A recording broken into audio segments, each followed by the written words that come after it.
Yer yer akşam sabah zahmet vermem özüme, uzun boylu kalem kaçtı göyle çay.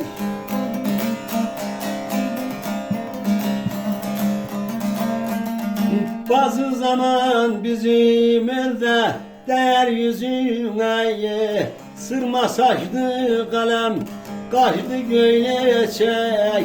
Göyle çay bana, göyle çay bana, göyle çay.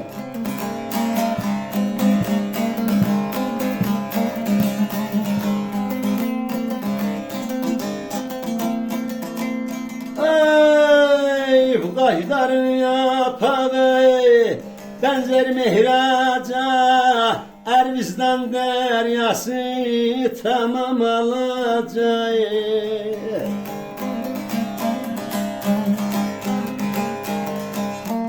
Sinem beyaz memelerin hırdaca, zar koydurur canım alar göyle çay.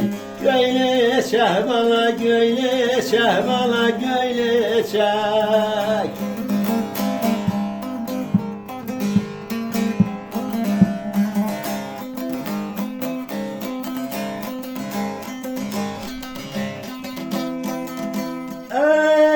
Felek gökseni vursa da canla bezersen, eşk ataşı şirin canım üzerse. Vakit değil gül dibinde gezersen, bahar değil çırptı hele göyle çek. Göyle çek bana, göyle çek bana, göyle çek.